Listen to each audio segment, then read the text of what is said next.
Good afternoon, guys. So I'll be discussing. Today I'll be discussing about the development of the genitourinary system. So,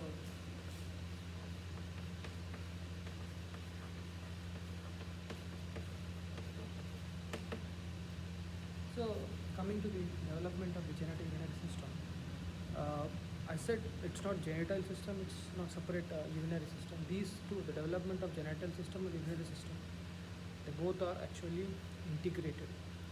So it's better if we study both at a time simultaneously so that the correlation can be made. So genital system, genital system in males and females will differentiate. So the major part of the genital system in case of males is derived from the mesonephric duct, and in case of females, the major contribution of the female genital system is by the para-mesonephric duct. So switching back to the formation of these three germ layers, ectoderm, endoderm, and mesoderm. Mesoderm is again split into the paraxial mesoderm, the intermediate mesoderm, and somatic, the lateral plate mesoderm. So let us see how it looks like diagrammatically.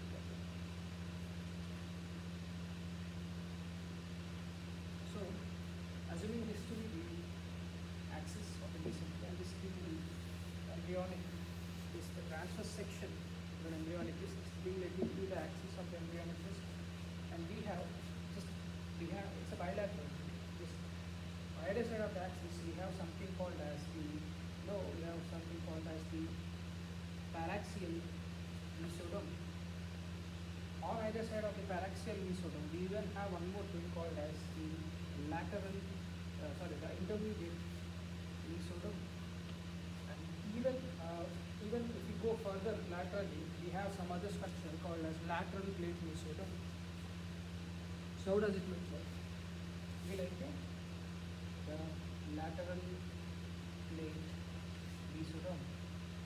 So writing like this is the paraxial mesoderm, this is the intermediate mesoderm, this is the lateral plate mesoderm. This lateral plate mesoderm is divided further into two parts, the dorsal and the ventral part. So the dorsal part is called as dorsal somatopleuric lateral plate mesoderm, and ventral visceral lateral plate mesoderm. Simultaneously, a dorsal somatopleuric lateral plate mesoderm and ventral visceral lateral plate mesoderm. So primarily this paraxial mesoderm will be it will be extending all along from the head fold to the tail fold, and same way we have the cervical myotomes, I mean like what do you say, that somatis at the cervical or thoracic lumbar, and the somatis will all be developing from these the paraxial mesoderm, and each some is further divided into sclerotome, myotome, dermatome. The sclerotome we can see the development of bones, myotome muscles, and dermatome we can see the skin development. Here that's all about the paraxial mesoderm, which is not at all associated with the present discussion. The present discussion is more associated with the intermediate mesoderm and the dorsal somatic part of the lateral plate mesoderm. So what is intermediate mesoderm? Intermediate mesoderm, it lies on either sides. It extends right from the head, right from the head fold to the tail fold. So it is divided into three parts. The intermediate mesoderm. So the intermediate mesoderm is divided into three parts: is pronephros, mesonephros, and the metanephros.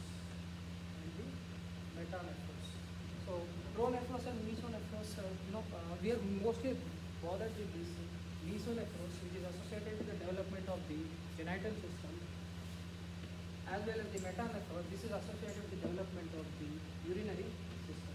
So intermediate mesoderm has pronephros, mesonephros, and metanephros. The mesonephros and metanephros part of this intermediate system will give respectively to the development of the genital system as well as the urinary system. So how these things are related, let us discuss it further.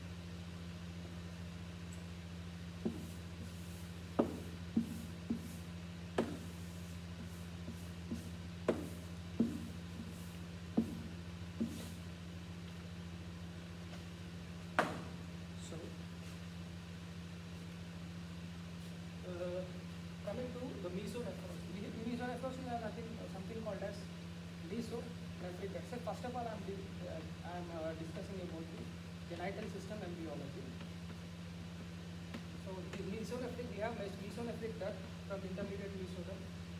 The mesonephric duct, the mesonephric duct, that will be this thing, mesonephric duct, after giving rise to the ureteric bud from which the collecting part of the kidney develops, and after it, this mesonephric duct getting absorbed into the urinary bladder at the trigone. After these things, these modifications happen to the mesonephric duct. This particular mesonephric duct, then it will be called as the Wolffian duct.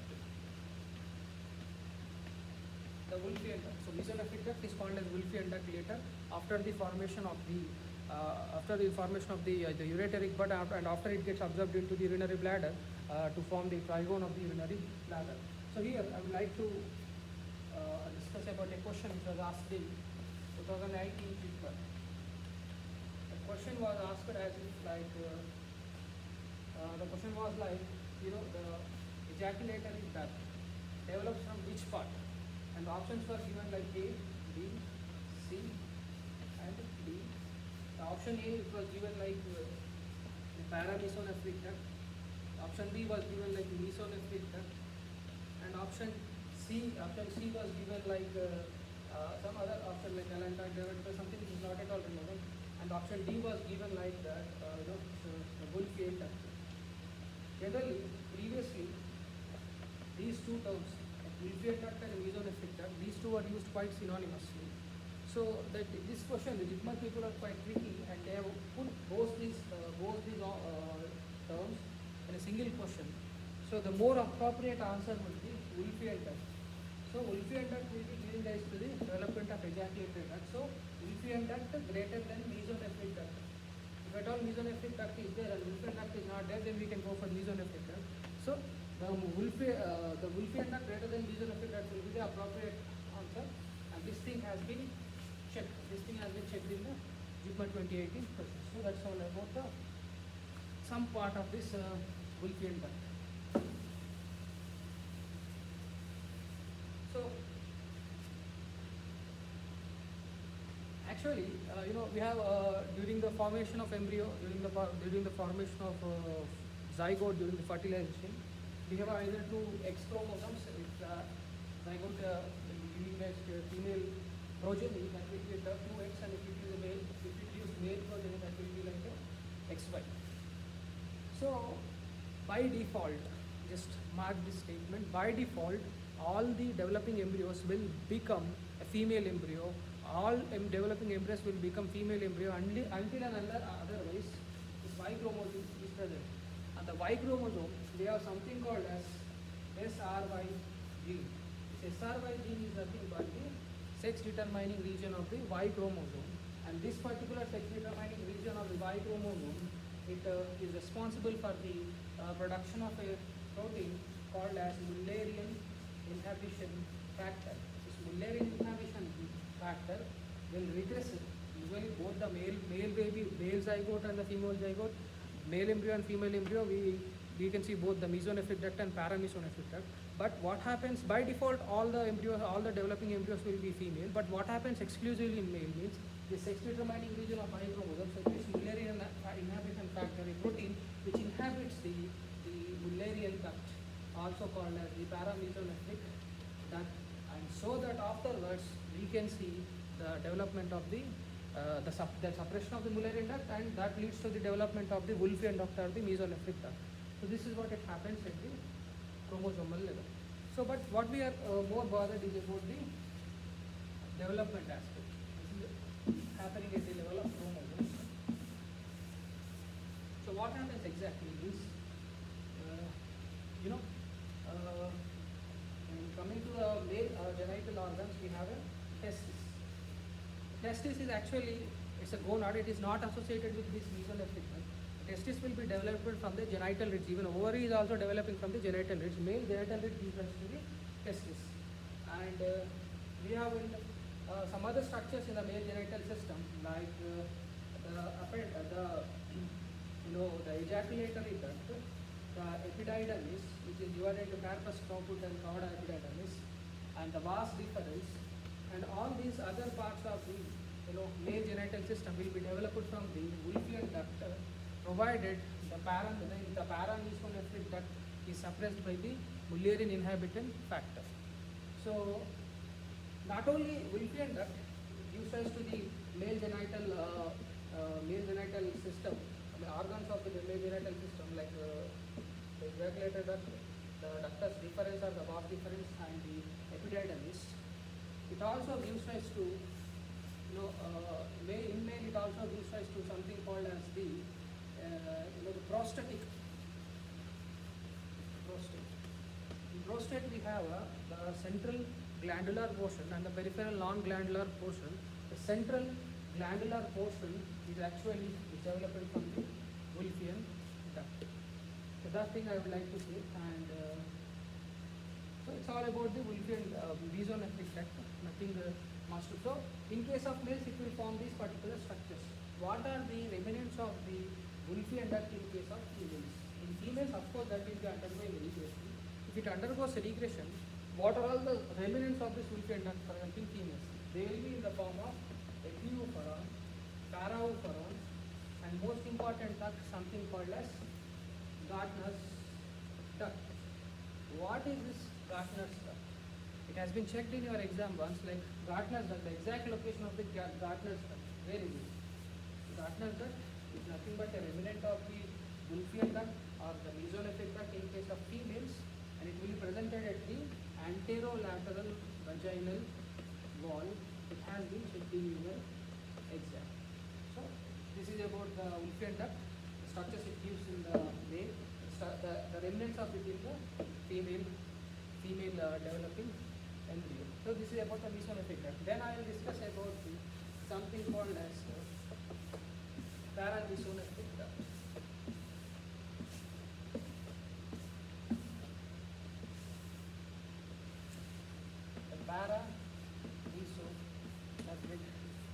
The paramesonephric duct.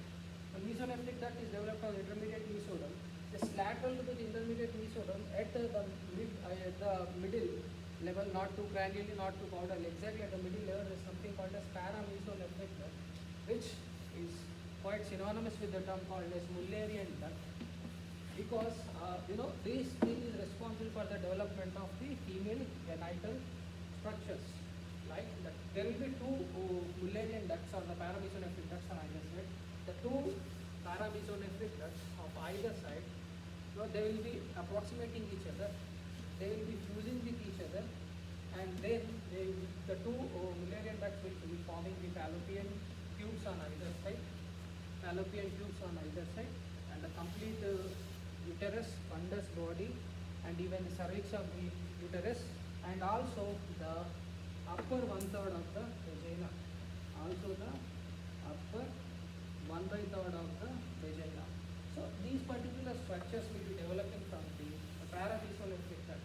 The upper 1/3 of the vagina will be developing from here. So what about the lower 2/3 of the vagina? The lower 2/3 of the vagina, that will be developing from the urogenital sinus. Urogenital sinus, we will be discussing more about the embryology of the urinary system.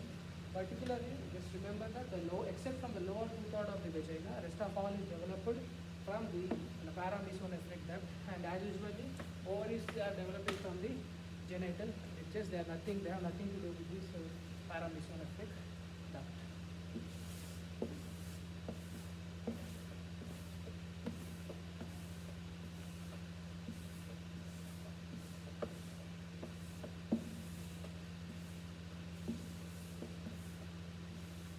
So the most important thing which I have forgotten to discuss about is the timeline. Usually the development of female genitalia will be completed as early as 11 weeks. While coming to males, it takes almost all about 14 weeks. These things have been the anatomy embryological tests, they will be giving like 10 weeks, but the more like the obstetricians, the Williams obstetrics will give the timeline of the development of the male and female genitalia during the intraembryonic life will be 11 weeks in case of females and 14 weeks in case of the males.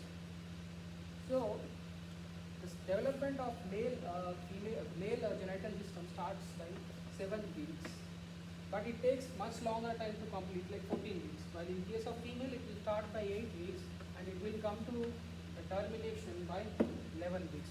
Although male has appeared earlier, it takes about 14 weeks to complete. And during this development process, after the 11th week of the gestational period, we can perform an ultrasonogram and we can actually, we can know about the gender of the developing female by USG or ultrasonogram after the 11th week of the intrauterine life. Of course, which is not legally accepted in this country. It is prohibited under PCPNDT. It is Preconceptional and Prenatal Diagnostic Test Act. Under this act of our constitution, performing a sonogram of the developing embryo at the 11th week of gestational age is not accepted. So that's all about the important durations, important timelines of this development of the male and female genital system. So let us go further. Now we have discussed about the genital system the next time, and the genital, I have said that the paramesonephric duct, in case of female, it forms the fallopian tubes on either side, the uterus completely, and even the upper 1/3 of the vagina. So, what are the remnants? What are the remnants of these, paramesonephric duct? In females, it forms like this. What about its remnants in males? In males, the paramesonephric duct will be prevailing in the form of two structures. One thing is appendix of the testis. Appendix of the testis, and there is one more thing called as prostatic utricle. This prostatic utricle is associated with the male urethra. In gross anatomy of male urethra, we see something called as urethral crest exactly in the center. Exactly in the center, in the male urethra, we see something called as urethral crest. Urethral crest. At the midline of this urethral crest, we can see the opening of the two ejaculatory ducts on either side, as well as a median structure. The midline structure is a remnant of the paramesonephric duct in male. This is called as prostatic ventricle. Prostatic ventricle. This prostatic ventricle, in this particular three openings, this particular three structures, the two ejaculatory ducts on the either side with prostatic ventricle in the center, is called as seminal folliculus. Seminal folliculus, which is also called as veromontana. Veromontana. This is all about the male urethra, and here this prostatic ventricle is quite, developmentally it is quite similar to the vagina in case of females. Therefore, the prostatic ventricle, it is also called as processus. So it is also called as prostatic ventricle is also called as musculus vaginalis. Musculus vaginalis. So this thing it explains about the remnant of the paramesonephric duct in males. The appendix of the testis, which is nothing but a vestigial organ, as well as the prostatic ventricle. So let me discuss about some of the developmental anomalies associated with the paramesonephric duct or the Mullerian duct. There are basically two developmental anomalies. One thing is Mullerian agenesis.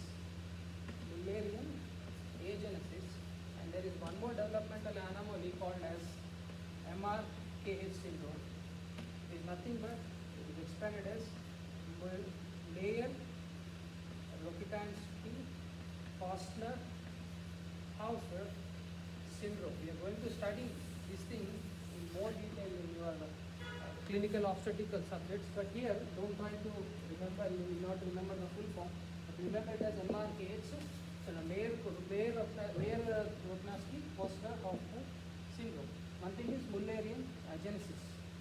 Mullerian agenesis, here entire the Mullerian duct or the paramesomorphic duct will be failed to develop completely, and that particular developing child, if we perform an ultrasonogram, there will be absent uterus. It is one of the very few conditions in entire obstetrics where the uterus is completely absent. That is the uterus is completely absent. That is Mullerian agenesis, because uterus is developed on the Mullerian, that itself is not developed, so uterus will not be developed. Mullerian agenesis. Then one more thing called as MRKH syndrome, Mayer Rokitansky Kostenhofer syndrome, and in this thing we see something called as a rudimentary uterus. This is something called as a rudimentary uterus. Uterus will be there, but very small and underdeveloped uterus we can see in this case of the MRKH syndrome.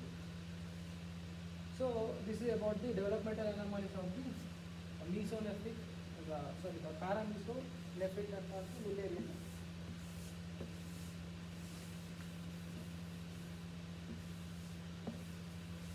So now we will be discussing about the development of the urinary system.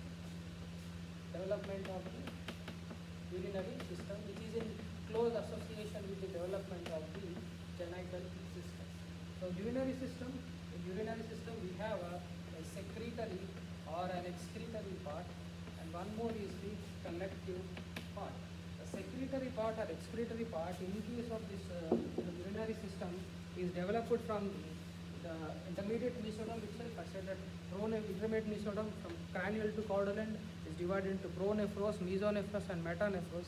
The metanephros part of this intermediate mesoderm at a particular location it will be started fusing with each other, results in the formation of something called as the metanephric blastema.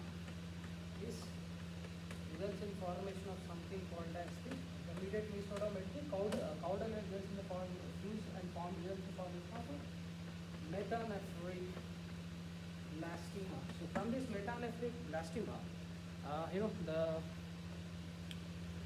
the metanephric blastema from this the secretory or excretory portion of the kidney, which includes the nephron right from the Bowman's capsule and the glomerulus till the part of the collecting duct.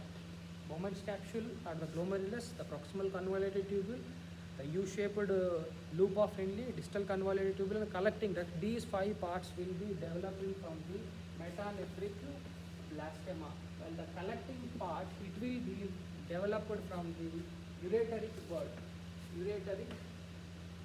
So this ureteric word is nothing but it develops as a diverticulum on bilaterally on the sides of this mesonephric duct.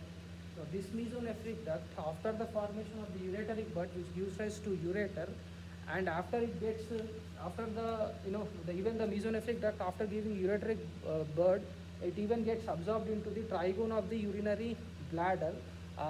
There the trigone, except the trigone, rest of all is formed from the endoderm in urinary bladder, and this particular trigone is developed from the mesoderm. So this ureteric bud will give rise to the collecting part.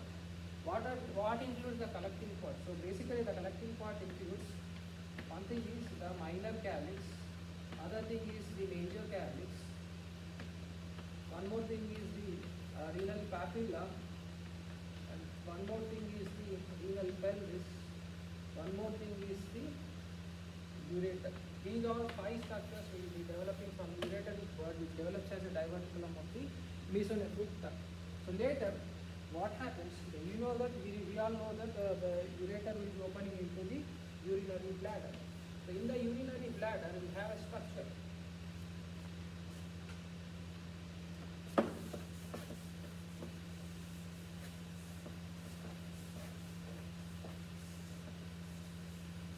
So in the urinary bladder, we have a structure called as the trigone of the urinary bladder.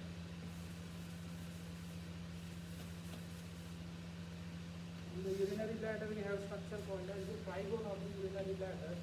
This trigone of the urinary bladder have on either side the openings of the ureters, and here on the apex of this triangular trigone, we have something called as the internal urethral orifice.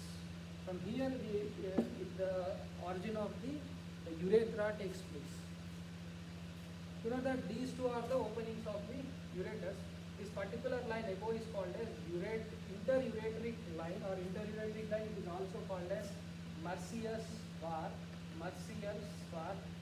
and these particular two lines are called as uretero-urethral lines.